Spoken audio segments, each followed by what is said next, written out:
예, 안녕하세요. 이준길입니다. 예, 오늘은 CP 등급 평가와 관련해서 그동안 절대 평가라는 것에 대해서는 이론이 없다고 생각했는데, 최근에 여러 발표 자료를 보면 상대 평가를 가미해야 되지 않느냐라는 또 주장도 있습니다.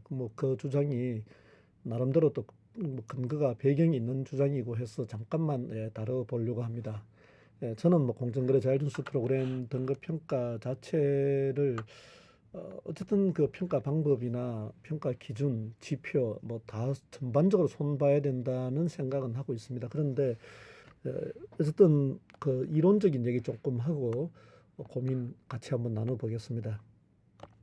2024년도 CP 등급 평가 설명회 때 나온 자료입니다. 이 자료에 보면 여기 페이지 수는 지금 제가 안 보이는데 평가 단계별 주요 내용이라고 해서 최종 등급 산정은 트리플 A에서 D까지 6등급으로 구분하여 등급을 부여한다 하면서 가로 열고 절대 평가라고 표현을 해놨습니다. 그래서 이것은 어떻게 보면 당연한 일이거든요. 어, 이게 이제 공정거래 자율준수 제도 운영 평가에 관한 규정 최근에 고시로 제정해서 발표했죠. 공표되어 있습니다. 여기에 보면 공정거래 자율준수 제도 평가 기준 해서 별표가 있는데 이 평가 기준에 평가 점수 산정 방법이 자세하게 설명이 되어 있습니다. 그 중간 정도 보시면 7단계 점수 척도 점수라고 해서 트리플 A부터 F까지 요거는 CP 등급 평가 6가지 등급은 별개로요. 점수를 계산하기 위해서 우리 평가위원들이 어떤 그 실적 보고서를 보면서 주는 점수입니다. 그래서 트리플 A도 주고 더블 A, B, C, D, F까지 있는데 이렇게 점수를 다 부여를 하죠. 이렇게 부여를 점수하면 여기에다 가중치 곱하고 또 가점하고 이렇게 하는 산정 방식을 아주 자세하게 설명을 하고 있습니다. 이렇게 하는데 상대 평가가 될 수가 없죠. 평가 점수. 물론 이런 점수를 다 만든 다음에 자동 또 상대적으로 배열할 수는 있을 것 같아요. 기술적으로는. 그런데 그것이 이 컴플라이언스 프로그램에 대한 평가에 대해서는 컴플라이언스 프로그램에 대한 평가 방법으로는 상대 평가는 적절하지는 않습니다. 그 보시면 요 자료가 미국 그 법무부에서 사용하고 있는 Evaluation of Corporate Compliance Programs라고 해서 기업 컴플라이언스 프로그램의 평가 가이드입니다. 이 평가 가이드 서론에 보면 제가 두 개의 문장을 옮겨놨는데 두 번째 문장에 볼 만한 내용들이 있어요. 이걸 한글로 DBL 번역한 걸 보면 기업 컴플라이언스 프로그램은 범죄 수사의 구체적인 맥락에서 평가되어야 한다라고 되어 있습니다.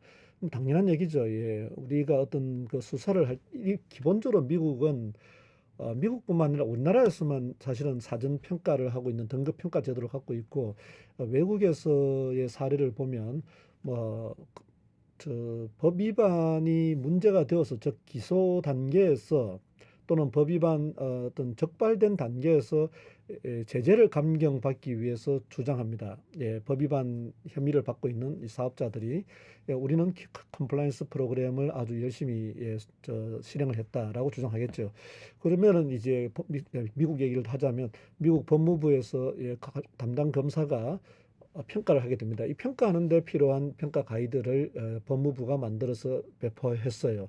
이게 형사부에서 사용하고 있는 건데 반독점구에서도 같은 거의 내용이 같습니다. 앞에 서론이 약간 다르긴 하던데 평가 방법은 똑같습니다. 그래서 당연히 법 위반을 전제로 이 컴플라이언스 프로그램을 평가해서 인센티브를 주고 있습니다. 우리나라는 지금 컴플라이언스 프로그램 등급 평가 받은 사전에 받아가지고 법 위반이 발생하면은 인센티브를 줘야 된다 이런 얘기를 하고 있는데 좀 그러다 보니까 여러 가지 복잡한 문제가 발생하고 있는데 사실은 미국이나 다른 나라에서 하는 요 방식이 제일 단순하긴 하죠. 근데 우리나라에서는 할 수 없는 것이 미국의 사실 이 미국 법무부에서 1년에 몇 건 하겠습니까?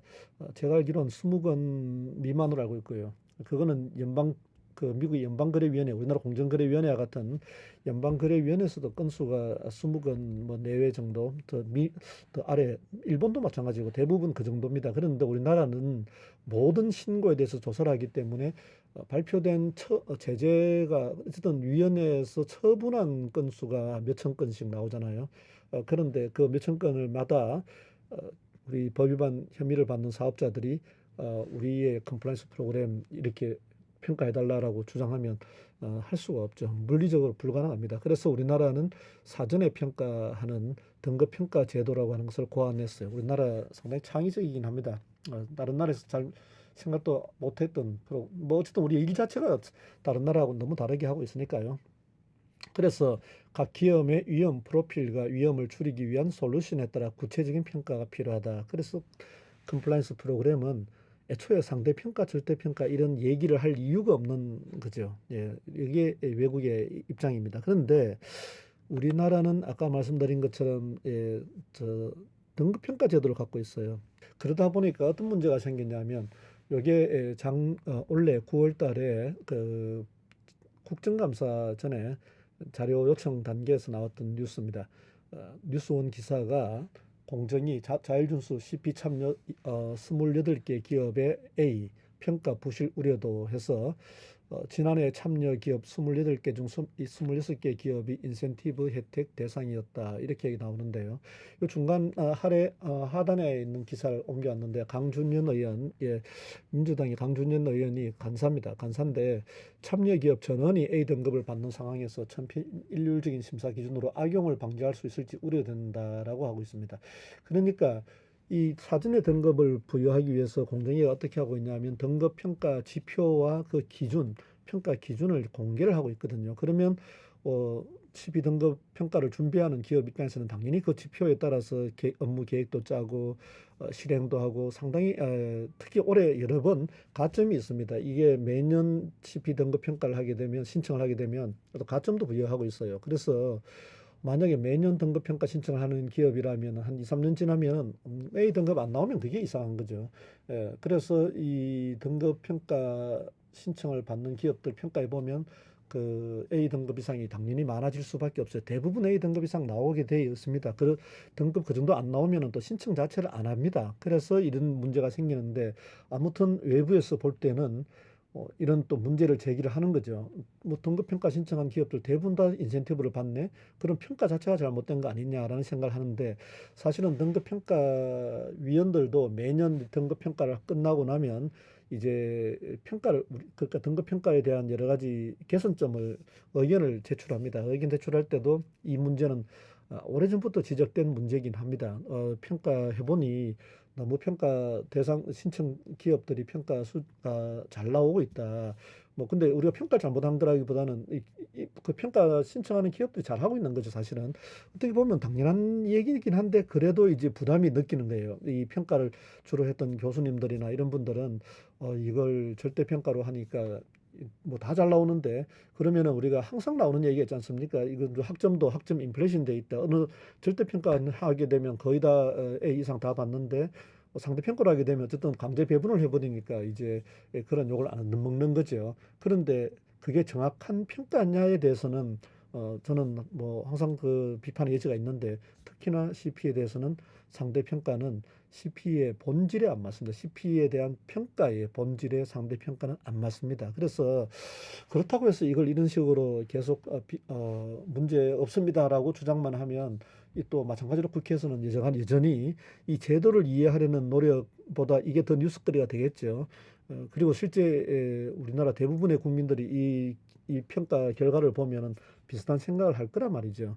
그러면 어떻게 할 거냐? 결국은 공정위도 내년도에는 평가를 아주 까다롭게 해서 최대한 절대 평가라고 하는 본질은 유지하되 평가 자체를 좀 더 까다롭게 해서 점수 A 이상을 좀 더 낮추지 않을까라는 생각은 합니다. 그렇게 되면 얼마나 낮출 수 있을는지 모르겠습니다만은 처음 이제 평가를 신청하는 기업들 입장에서는 조금 부담스럽긴 하죠. 아무래도 여러 번 한 기업들은 준비가 잘 되어 있을 거니까 평가 받기가 좀 더 수월할 거고요. 그래서 이런 절대 평가와 상대 평가에 대한 사실은 이 컴플라이언스 프로그램에 대한 뭐 제가 오해라는 제목을 달았는데 뭐 꼭 오해라기보다는 좀 이해 부족으로 인한 이런 문제점 제기 그러다 보면 제도가 엉뚱한 데로 갈까 봐 좀 걱정이 되어서 제가 조금 이 부분을 한번 다뤄봤습니다. 예. 아무튼 2025년도 CP 등급 평가 준비하는 기업들 미리 보고를 잘 해 놓으십시오. 등급 상당히 엄격하게 해서 뭐 절대 평가이긴 하지만 뭐 사실상 상대 평가처럼 뭐 그런 결과를 도출하기 위해서 공정위 쪽에서 많이 등급 평가 위원들한테도 요구하지 않을까라는 그런 뭐 예상이 되고 있습니다. 예, 오늘은 여기까지입니다. 감사합니다.